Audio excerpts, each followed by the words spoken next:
Good day! Ngayong araw na 'to pag-uusapan natin kung paano ka pa makakapagsimula mag-invest sa mga malalaking company. Okay, but before that, papakilala muna ako. This is SMD Jessica Riang Bonanza, ang inyong financial educator. So ngayon, bago ang lahat, ipapakilala ko muna yung company natin. Yung company namin ay IMG. IMG stands for International Marketing Group. Building your future, taking control of your money. Ano ka bang klase ng tao? Ikaw ba yung tao na nagko-control sa pera? Or ikaw yung tao na kinokontrol ng pera? Alin ka ba doon? Alam mo ba na si IMG ay may financial literacy campaign na 30M by 2030 na kailangan by 2030 is makapag-educate kami ng 30 million ka pamilyang Pilipino. As of now, ang kagandahan, mayroon na tayong na-educate na 4 million in up. So, yan po ang updated ngayon na na-educate na natin. So, sa mga bagong andito sa channel na to, no? Or nakikinig, congrats sa'yo kasi kasali ka na doon. Sino-sino naman ang mga makakasama natin dito sa tinatawag nating Global Financial Literacy Campaign? Yan, kung makikita nyo, nangunguna ang ating Pangulong Duterte at andyan din ang ating King of Talk na si Mr. Boy Abunda at syempre ang ating ambassadress na walang iba kundi si Ms. Corina Sanchez Rojas at ang iba pang mga kilalang personalidad dito sa ating bansa. Then kung mapapansin nyo, lahat sila ay may hawak na libro. Kasi ang librong hawak nila, lahat ng mga tinuturo namin ay nanggaling sa book na yan. So hindi lang katang-isip or gawa-gawa lang yung mga tinuturo namin dito. May basihan kami. Wala naman sigurong scam na gumagamit ng book. Tama po ba? Ayan. So one of the authors sa book natin ay si Brother Boo Sanchez. Ayun. Ano ba ang layunin ni IMG? Ayan, International Marketing Group or IMG continues to help prepare Filipinos to build their solid financial foundation, to transform people from spenders to savers, from being nobody to somebody. So yan yung layunin ni IMG na makatulong sa ating mga kababayang Pinoy. Okay, ngayon, alam mo ba na 80% sa ating mga kababayang Pinoy after employment are financially unprepared? Shocking, no? But then again, alam naman talaga natin na tatanda tayo. Pero bakit? Karamihan sa atin ay hindi napaghandaan yan.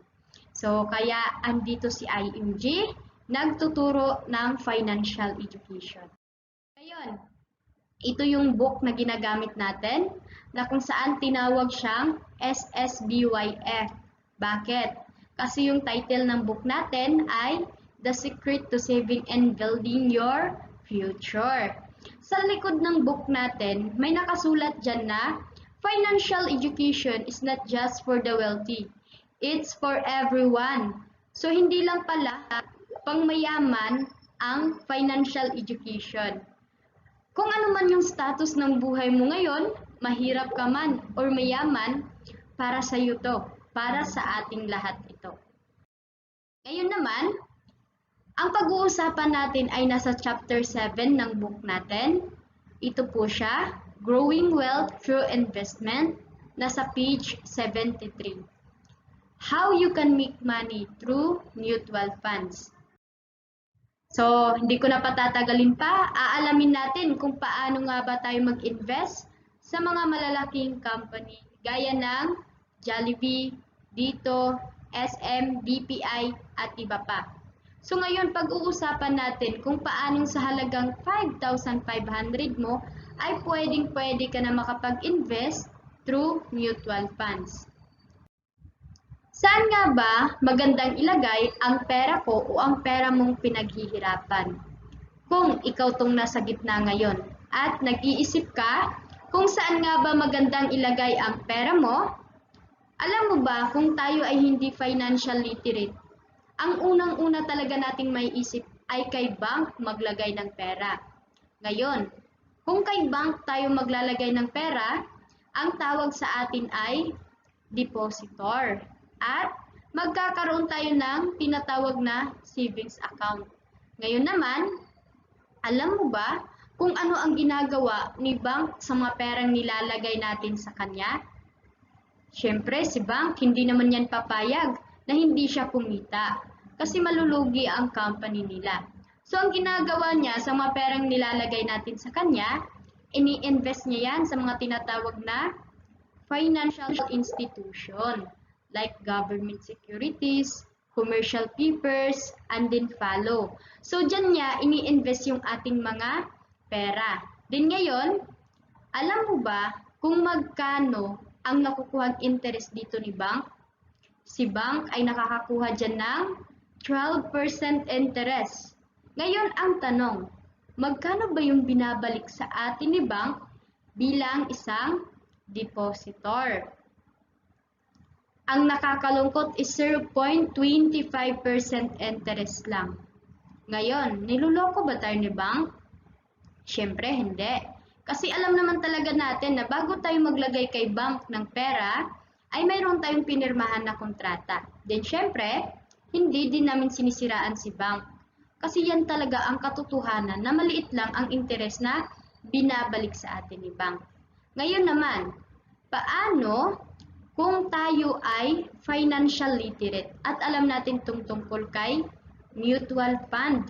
So ngayon, kung kay mutual fund ka, maglalagay ng pera, ang tawag sa iyo ay shareholder. At magkakaroon tayo ng investment. Ngayon naman, alam mo ba kung ano ang ginagawa ni mutual fund sa mga perang nilalagay natin sa kanya? Same lang din kay bank. Ini-invest niya yan sa mga tinatawag na financial institution like government securities, commercial papers, and then follow. So, dyan niya ini-invest yung mga pera natin na kung saan si mutual fund nakakakuha din dyan ng 12% interest. Parehas lang din kay bank. Pero ngayon, ang tanong, magkano ba yung binabalik sa atin ni mutual fund bilang isang shareholder? So, ang kagandahan ay 12% interest din. Walang labis, walang kulang. So, actually, no, si bank at saka si mutual fund, parehas naman silang legal. Kaso nga lang, ang napakalaking problema ay hindi alam ng karamihan ang tungkol kay mutual fund. So, that's why, kaya talaga kami nagtuturo ng financial education.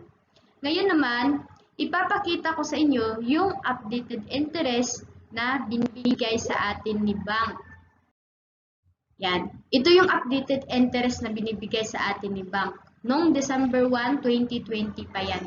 Ngayon, kung naglalagay tayo kay bank ng 30K to 49K, ang ibibigay niya sa atin na interest ay 0.12% interest. Kung ngayon naman, maglalagay ka kay bank ng 5 million pataas. Alam mo ba kung magkano ibibigay niya sa'yo na interest? 0.25% interest lang. Nakakalungkot isipin kasi mas bumaba pa siya. Alam mo bang may dalawang paraan sa pag-i-invest sa stock market? Ang una, yung tinatawag nating direct stock investing. Then ang pangalawa, yung tinatawag nating indirect stock investing or mutual funds. Ngayon, aalamin natin kung ano ba yung kaibahan ng dalawang to. Natin si direct investing. Direct investing, halimbawa ikaw tong taong to. Din ngayon, mag-i-invest ka ng 10,000. Dito, sa direct, ikaw mismo ang magba-buy and sell. So, you act as a fund manager. Ikaw mismo yung magmo-monitor, mag-a-analyze ng taas-baba ng stock market. Then, yan. Ikaw mismo ang mamimili dito sa mga blue chips company. Okay? So, ganun yung direct stock investing or trading na tinatawag natin. Ngayon naman, what if Ano naman tong si mutual fund investing? What if kung dito tayo mag-i-invest? Alam nyo ba, ang kagandahan dito, kahit sabihin mo na busy ako sa trabaho, ma'am, may ginagawa ako, wala akong knowledge pagdating sa pag-i-invest. Alam mo bang pwedeng-pwede ka dito mag-invest kahit yan yung situation mo ngayon sa buhay.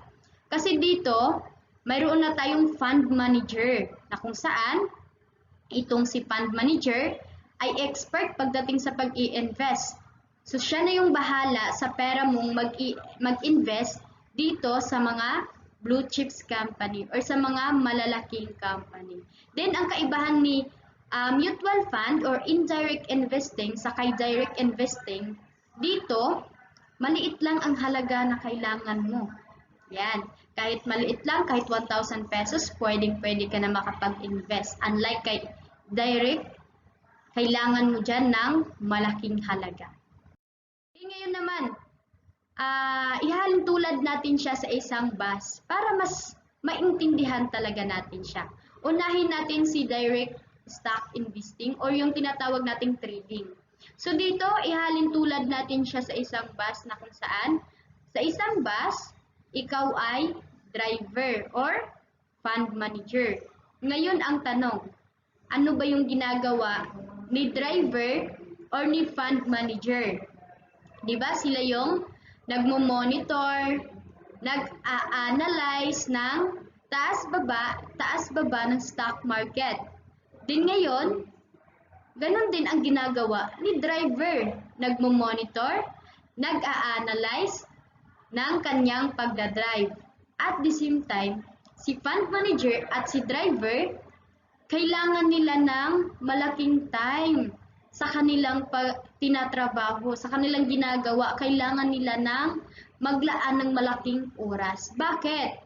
Kasi, halimbawa, napabayaan ni driver ang kanyang pagdadrive. Ganon din si fund manager. Napabayaan niya ang pag-monitor niya, no, sa pag-i-invest. So, malaki ang chance na si driver mabunggo sa kanyang ginagawa. And then si fund manager naman ay ma-failure sa kanyang ginagawa. Okay? At alam mo bang napaka-risky po niyan. So yan yung tinatawag nating direct stock investing or trading. Okay? So next naman, punta naman tayo doon sa tawag nating indirect stock investing or mutual funds. Ihalin tulad din natin siya sa isang bus na kung saan sa isang bus, mayroon na tayong fund manager. So ngayon, baliktad naman tayo, no? Kung kanina, ikaw yung driver, ikaw yung fund manager, pero dito sa mutual funds, you act as a pasahero lang. Ngayon, ang tanong, ano ba yung ginagawa ni pasahero? Wala naman yung ibang gagawin, di ba? Relax lang, no? Pag sumasakay tayo sa bus, at mag-aantay lang tayo na makarating sa ating paruroonan or sa ating goal. At ang kagandahan dito, habang nag-aantay tayo na makarating sa ating paruroonan, nagagawa pa natin yung mga iba pa nating gustong gawin. Halimbawa, kung ikaw ngayon may trabaho ka, sabihin mo man na busy tayo sa work, no? Alam mo, pwede ka makapag-invest kasi nga nakikibakas lang naman tayo. Ayan, wala ka nang ibang gagawin kundi magdagdag lang sa iyong investment. At the same time, hindi siya masyadong risky. So yan yung tinatawag nating indirect stock investing or mutual funds.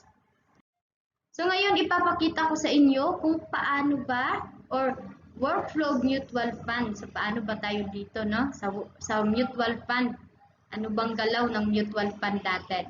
So tayong mga investor, ang mga pera natin ay pinagsama-sama. Din ngayon, ilalagay siya sa tinatawag na fund house.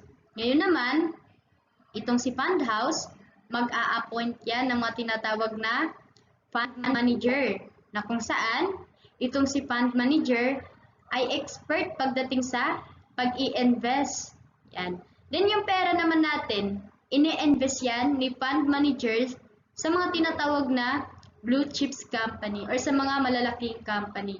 like Jollibee, Ayala, SM, BPI at iba pa. Then ang kagandahan dito, yung mga pera natin ay hindi lang siya nakalagay sa isang company. So it means naka-diversified siya or naka-allocate. Okay, so ano ba yung advantage kung naka-diversified yung ating mga ini-invest? Kasi halimbawa, like ABCBN, biglang bumagsak or bumagsak siya. Hindi natin kailangan mangamba kasi hindi basta-basta maapektuhan yung pera nating ini-invest. Dahil hindi lang naman sa kanya nakalagay yung ating mga ini-invest. So marami pang magbabalik sa atin ng returns or sasalong company para sa naluging isang company.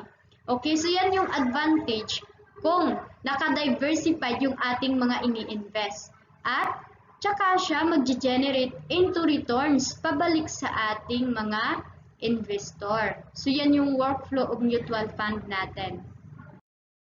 Okay, paano nga ba kumikita sa stock market? Yan yung tanong ng karamihan. So, alamin natin kung paano ba tayo dito kumikita. Ayan, may papanoorin tayong video na kung saan pinalabas na pala siya sa TV kung paano ba tayo kumikita sa stock market and mutual funds at kung gaano nga ba dito kaganda mag-invest sa stock market and mutual funds. Ang pera niyong naipon, gusto niya bang lumaki pa? Pwede po kayong mag-invest sa stock market o kaya sa mutual funds. Clueless po ba kayo tungkol dito? Kung gayon, makinig po kayo sa aming expert para guided kayo sa inyong mga investment. Paano pa ba mapapalago ang iyong ipong pera? Payo ng mga eksperto, i-invest mo. Pero saan? Paano? At magkano? Hiningi namin ng payo ng isang kilalang financial advisor na si Francisco Colayco tungkol dito. Yan stock market at yung mutual fund, yan ang the greatest democratizer. Ang problema, hindi alam ng wala. Isa sa mga inirekomendang investment ay ang stock market. Kaya ang ginagamit na pera sa stock market ay yung perang hindi mo kailangan. Yan yung perang pwede mong iparada ng 5 taon. Ngunit hindi niya ito ipinapayo sa mga hindi aral sa kalakaran ng stock market. Sa halip, pwede nilang subukan ang mutual fund investment. Babakas ka na lang. At yung fund na yan, bilyon ang pera niyan. So kung sila yung naka-invest sa 20 stocks, yung 10,000 mo, sama rin doon. Sa 20 stocks, hindi lang sa isa. 5,000 lang ang kailangan mo para makapagsimula. Ang kakampi natin, time, hindi timing. Alam mo ba yung 33 pesos a day mo? Kung kikita ng 20% yan, walang tigil. In 40 years, alam mo kung magkano pera mo? 97 million. May 3 uri ng mutual fund na pwedeng pasukan. Depende kung gaano ka ka-agresibo mag-invest. May stock fund na inilalagak ang iyong pera sa stocks ng iba't ibang kumpanya. Balanced fund kung saan hinahati ang investment sa stocks at mga bonds o pautang. At meron ding bond fund na puro sa government at corporate bonds ilalagay ang iyong pera. Ayon kay Colayco, mas mainam na patagalin ang investment nang hindi bababa sa 5 taon. May talo ba? Meron. Matatalo ba? Malamang hindi. Kung regular ka mag-invest. Same amount. Kung kaya mo buwan-buwan o every other month o every year o kahit na anong gamitin ng bata yan, basta regular. Ayan, narinig natin yung sinabi ng expert na si Sir Francisco Colayco. Mutual fund and stock market is the greatest democratizer, sabi niya. Kaso nga lang, ang napakalaking problema ay hindi siya alam ng karamihan. At sabi pa niya, kung tayo ay mag-i-invest, take long term tayo kasi nga, ang kakampi natin pagdating sa pera ay time at hindi timing. So dapat, yung mga pera nating ini-invest ay yung mga perang hindi natin kakailanganin agad-agad. Yung mga perang kaya nating iparada 3 to 5 taon. So dapat kung mag-i-invest tayo, mayroon tayong goal na tinatawag. Ngayon naman, Ang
Ayan, ipapakita ko sa inyo yung iba't ibang trend ng market na kahit na anong mangyari sa trend ng market natin ay kikita at kikita tayo kung sa mutual fund ka mag-i-invest. Lalo na pag consistent ka maglagay sa yung investment.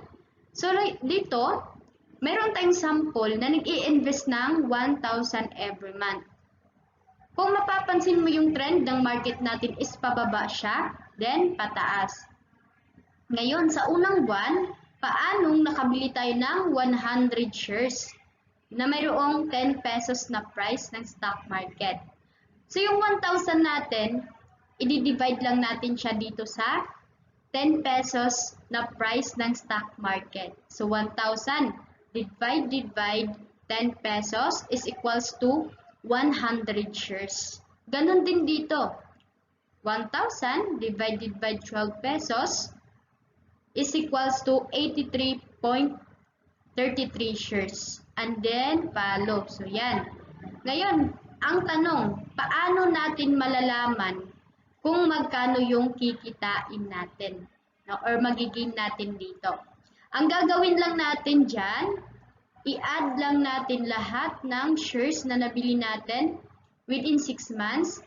So, mayroon tayong total shares of 422.81. Din ngayon, i-multiply natin siya sa last price na 20 pesos. Kasi halimbawa, after 6 months, benenta mo lahat ng shares mo na mayroong current price na 20 pesos. Ayan. So, mayroon tayong total value of 8,456.20. Then ngayon naman, ima-minus naman natin yung ating na-invest na 6,000. So after 6 months, ito yung naging natin. Ayan, makikita natin sa baba. Almost 30% yung naging natin dito. Okay. So next naman tayo na scenario. Sa scenario 2. Sample pa rin yung gagawin natin. Yan. Mayroon pa rin tayong sample dito na nag-i-invest tayo ng 1,000 every month. Pero, kung mapapansin niyo yung trend ng market natin ay pataas. And then, pagdating sa pangatlong buwan, biglang bumaba. Then, tumaas siya ulit. Bumalik siya sa 10 pesos na price. Same pa rin yung gagawin natin. I-add lang natin lahat ng shares na nabili within 6 months. So ngayon, mayroon tayong total shares of 852.50. Din ngayon, yan, i-multiply natin siya sa last price na 10 pesos. Kasi halimbawa, after 6 months ng iyong pag-i-invest, binenta mo lahat ng shares mo na mayroong current price na 10 pesos. Ngayon, you have total value of 8,525.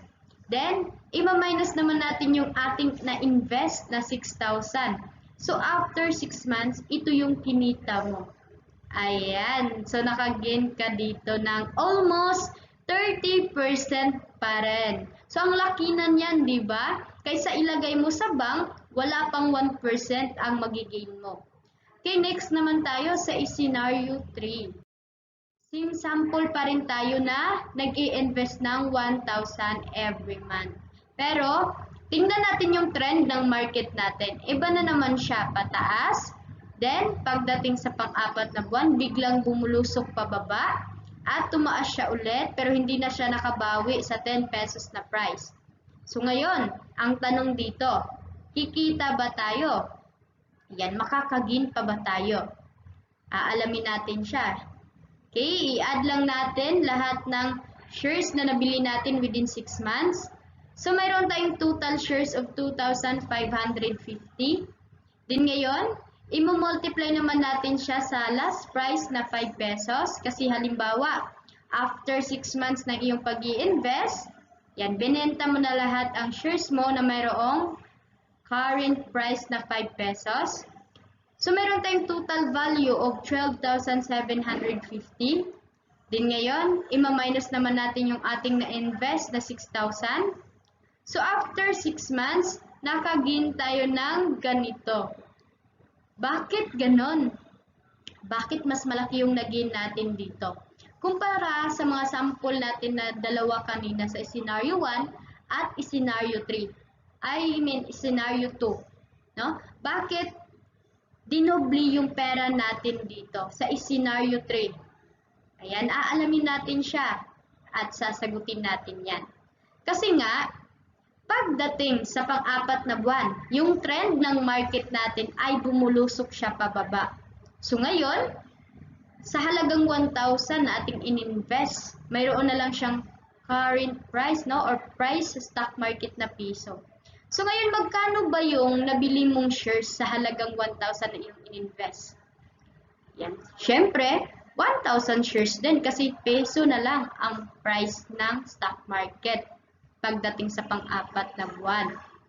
Ganito pala siya.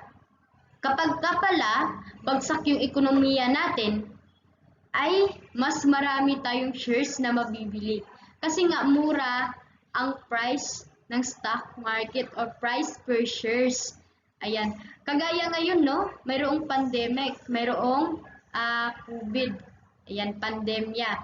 So yung trend ng market natin or yung ekonomiya natin, bagsak na bagsak. Alam mo bang sa halagang 1,000 mo, ang dami mo ng shares na mabibili? Kasi nga, wala pa sa piso ang price ng stock market natin ngayon. Napaka-baba niya. So kung magsisimula ka ngayong mag-invest, ang dami mong shares na mabibili. Kasi yung trend ng market natin ay parang scenario 3. Yung latest, pinaka-latest na trend ng market natin ngayon. Okay? Naman, isasummary ko lang yung tatlong scenario natin. Una, sabi ko nga kanina, no? Whatever the market trends is, we're still gaining if we are consistently investing. So kahit na anong mangyari sa trend ng market natin ay kikita at kikita tayo. Lalo na pag consistent ka maglagay sa iyong investment. Then, buy more if value per share is lower. So dapat, mas mamili o magdagdag ka pa sa iyong investment kung mababa ang price per shares. Kasi mas mura, mas marami kang mabibili. Yan, tanong ko sa'yo, kailan ka ba mamimili? Pag bibili ka sa palengke, sa mall, di ba? Mamimili ka pag nakasell, mura, kasi mas marami kang mabibili. And then ngayon naman, paano kung ikaw naman yung tendero or nagbebenta? Kailan mo siya ibibenta yung product mo kung may binibenta ka? Di ba? Pag mahal ang price niya kasi mas malaki yung magiging mo. So, ganun lang din dito. Buy more if value per share is lower. Okay? Then, the longer time you invest, the higher interest rate you gain. Siyempre, sabi nga ni Sir Francisco Colayco kanina, patagalin mo ang iyong mga ini-invest. Yung kaya mong iparada 3 to 5 taon. Diba? So, kung patatagalin mo, mas malaki yung magiging mo. Kasi remember, walang nagtanim ngayon, then kinabukasan ay namunga na siya. Okay? Then, ang kagandahan niya, we are not required to add an investment monthly. So, hindi po tayo required na mag-top up monthly. Nasa sayo kung kailan ka lang may vacant na money. Nasa sayo kung kailan mo lang gusto na magdagdag sa iyong investment. Ngayon naman, ano ba yung mga advantage kung mag-i-invest tayo sa mutual funds? Yan, sabi ko nga kanina, kahit wala tayong knowledge pagdating sa pag-i-invest, kahit sabihin mong may trabaho ka, busy-busy ka sa work, pwedeng-pwede ka makapag-invest. Bakit? Kasi professionally managed na siya. So, may nagmamanage na para sa iyong pera, may nag-i-invest na para sa iyong pera. So, wala ka ng ibang gagawin kundi magdagdag na lang sa iyong investment. Then, pangalawa, very liquid siya. Kasi mayroon lang tayong lock-in period na 6 months. Then, pwede mo nang ma-withdraw ang iyong mga ini-invest. Pero remember ha, patagalin natin. Kasi the more na mas pinapatagal natin, the more na mas malaki yung magiging natin. Kasi sabi nga ni Sir Francisco Colayco, ang kakampi natin pagdating sa pera ay time at hindi timing. So, dapat take long term tayo. Yung may goal kung mag-i-invest. Okay, the next, low initial investment requirement. Kasi alam mo ba, If you are member of IMG, then mag-i-invest ka sa mutual funds. For as low as 20 pesos, pwedeng-pwede ka na makapag-dagdag. Yes, totoo yung narinig mo. For as low as 20 pesos, pwedeng-pwede ka na makapagdagdag. At ang kagandahan dito, very transparent siya kasi magkakaroon tayo ng tinatawag na dashboard or portal na kung saan doon natin nakikita kung kumikita ba yung pera natin. Doon natin namomonitor kung magkano ba yung nabili mong shares sa halagang 1,000 na iyong ini-invest. Okay? Then, naka-diversify din yung ating mga ini-invest. So, hindi lang siya nakalagay sa isang company. Naka-allocate siya. So, nasabi ko na kanina kung ano yung advantage kung naka-diversified yung ating mga ini-invest. Then, ang kagandahan, if you are member of IMG, din mag-i-invest ka sa mutual funds, forever zero sales load or entry fee na siya. Wala nang mga charges. So, it means, halimbawa, kung magkano yung idadagdag mo sa yung investment, ganun din yung halaga na papasok.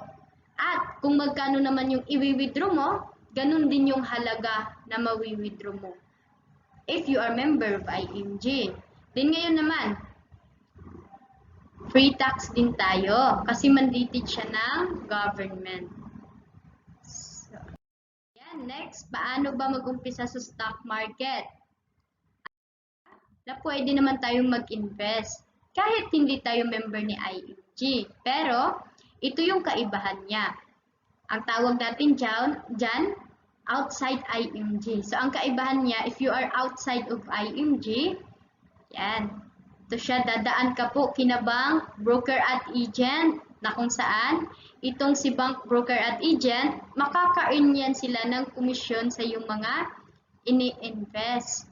Okay? So, bago ka makapunta dito, kina Sun Life, Atram, Soldigo Funds, yan, dadaan ka muna dito kina bank, broker at agent, na kung saan, every time na magdadagdag ka sa iyong investment, hindi siya buo na papasok. Nakukuhaan yan ng komisyon na 3 to 0.5% komisyon ni bank, broker at agent. Malaki na rin yun, di ba?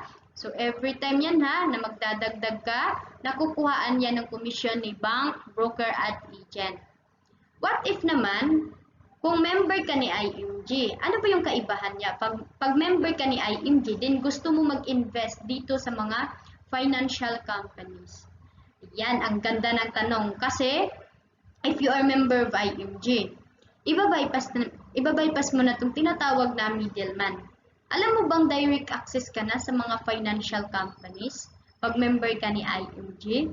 Then, magkakaroon ka pa ng maraming mga benefits na kung saan yung mga benefits na yan, makakasave ka dyan ng mahigit 250,000 kung i-enjoy mo pa siya. Okay? At lastly, become your own money manager. Yung tipong walang nagdidictate sa sarili mong perang pinaghirapan. Okay? Yung ikaw mismo ang nagmamanage sa sarili mong perang pinaghirapan. So, sino bang may ayaw nun? So, lahat naman tayo siguro gustong ganun, di ba? Tayo. Paano magpa-register kay IMG? We have two options. Meron po tayo online registration. So, ayan. Pwedeng link ang ibigay namin sa inyo at pwede namang i-assist namin kayo with giving your full name, email address, home address, birthday, mobile number, and then status. So, ganyan lang siya kadali. At ito naman yung mga payment options na ating pagpipilian natin. Sobrang dami siya. Pero magbabanggit lang ako dito ng 3. We have Palawan Express, BDO Bills Payment, NeuroCash Bills Payment. But NeuroCash Bills Payment is exclusive only for IMG member. Okay naman tayo. Ito yung mga bank na ating mga ka-tie-up. So, we have BDO, Metro Bank, BPI, at kasama din natin si Palawan Express. At ito yung mga bank account number natin. Ayan, ito naman yung sample namin na may nagpa-member, no, sa IMG. Na kung saan, yung pinamember niya ay hindi dadaan sa kahit na kanino dito sa amin. direct po siya sa ating company. So, ikaw mismo ang magpipayment sa yung pinamember. Okay? Andito lang kami para i-guide ka. Ayan. So, after na ma-approve na yung pinamember mo, may darating sa yung dashboard or portal na kung saan doon mo monitor ang iyong mga ini-invest. So ngayon, ito naman yung mga exclusive benefits na related lamang sa mutual fund and stock market. So number 10, free investment seminars. Gaya ng ginagawa namin ngayon, free lang namin tinuturo yung about investment. Unlike sa labas, kung sa labas tayo mag-aaral about investment, napakamahal niya. Okay, then mutual funds at 0% entry fee. So pag member ka na ni IMG, then mag-i-invest ka sa mutual funds, 0% entry fee ka na. Wala na mga charges. Then, number 11 naman, kung magsisimula ka ng magpa-member, ayan, automatic ka nang magiging investor. Magkakaroon ka na agad ng 1,000 sa iyong Soldivo funds. No? Then, number 12, free din namin itinuturo yung about trading or direct investment na kung saan hindi siya advisable sa mga bago pa lang. Pero, yan, kung gusto mo, free din namin siyang itinuturo.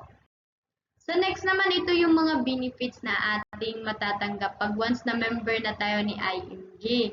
So kung gusto mong malaman kung ano-ano yung mga benefits natin, yan, i-follow mo lang ako lagi para malaman mo kung ano yung mga benefits natin. Then pwede ka rin pong mag-message sa akin directly or kung sino man yung kakilala mo dyan na nag-invite sa iyo dito sa IMG.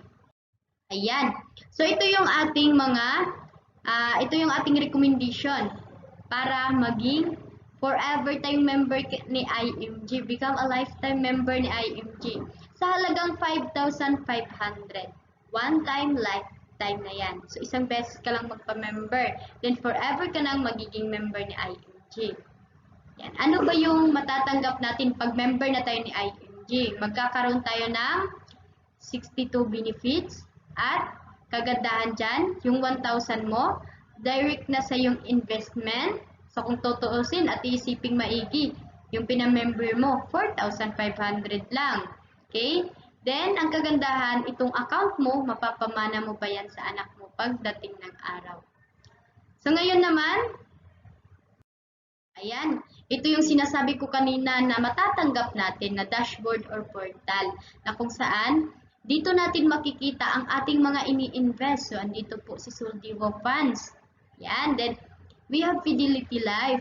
Then, Everest, Manila Bankers, IMG Vision Care, at marami pang iba. So, ngayon, saan nga ba nakalagay ang ating mga ini-invest?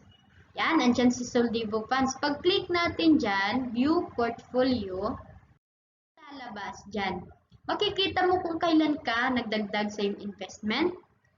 Magkano na ba yung na-invest mo? At ilang shares na ba ang nabili mo? Ang kagandahan dito, bukod sa detailed siya, lahat ng transaksyon na ating gagawin, dito na rin mangyayari sa portal natin. Halimbawa, gusto mo magdagdag sa iyong investment. I-click mo lang yung makikita mo sa taas na add subscription. So, automatic, nalalabas dyan yung mga bank na ating pagpipilian kung saan ka preferred na magdagdag. So, makikita din natin, meron din siya dito sa baba. What if naman, kung gusto mo nang mag-withdraw? Ayan, i-click mo lang tong request redemption na makikita natin sa taas. Okay, so ganun lang siya kadali. Saan nga ba ini-invest ni Soldivo Funds yung ating mga pera? So, dito niya ini-invest sa top 10 holdings company, yung mga big companies dito sa Pilipinas. Andito si SM, si Ayala, si Bank, si BDO, at INC. Din syempre, andito din si Jollibee Foods Corporation, and din Follow. So, dyan ini-invest yung ating mga pera ni Soldivo Funds, okay? Sa top 10 holdings company. Ngayon naman, sino-sino ba yung mga makakasama natin dito kay IMG? Kung makikita nyo, andyan ang ating mga uniform personnel. So kung si IMG ay hindi legit at scam, unang-una na tayong hinuli ng mga kapulisan. Pero bagkos, sila ay member pa natin at sila ay kasama pa natin sa pag-i-educate about financial education para sa ating mga kababayang Pinoy. Okay? And kasama din natin ang mga teachers. Yan. Na-share na din natin sa mga teachers ang financial education para ma-share din nila sa kanilang family and then students. Okay, then, syempre, andito din po ang mga OFW at seafarers. So, alam naman talaga natin na pag OFW ay hindi madali ang buhay. So, tinutulungan na din natin sila para yung mga pinaghirapan nila ay hindi masayang. Para pag uwi nila dito sa Pinas ay mayroon silang mauwian. Then, syempre, kasama din kaming mga millennials, no? Hindi din kami pahuhuli kasi ika nga nila, ang kabataan ang pag-asa ng bayan. Pero ang napakalaking tanong doon, paano naman kami magiging pag-asa ng bayan? Kung sa simple at tamang disiplinang pag-iipon ay hindi nga namin magawa. Imagine, pagdating ng 3 or 10 years from now, ano na kayang mangyayari sa ating bansa? Kung lahat ng mga kabataan dito sa ating bansa ay puro spenders at hindi savers. Ngayon naman dito pinapakita kung gaano nga ba katatag, kaligal at kalaki itong si IMG. So again, ang ating ambassadress ay walang iba kundi si Miss Corina Sanchez Rojas. Hindi naman niya siguro itataya ang kanyang pangalan at muka kung itong si IMG ay scam at hindi legal, di ba? Kasi masisira yung kanyang pangalan. Then syempre, andito din po ang ating si Miss Sharon Cuneta sa katay-up naman nating Kaiser. At andito naman ang King of Talk na si Mr. Boy Abunda sa katay-up nating Imbelife. At makikita din natin dito ang founder ng IMG. Kasama nila si Miss Corina Sanchez Rojas. Ganito po tayo kaligal kasi meron tayong TV program sa DZMM, Kapi at Salita. Andito po ang founder ng IMG, sina Sir Joanne, Bart, and Noel. Dito, tinuturo nila ang about kapirahan, kung paano nga ba palaguin yung pera mong pinaghirapan. Once again, I'm Jessica Riambunansa, ang inyong financial educator. Kung may mga katanungan ka, just message me or comment down below.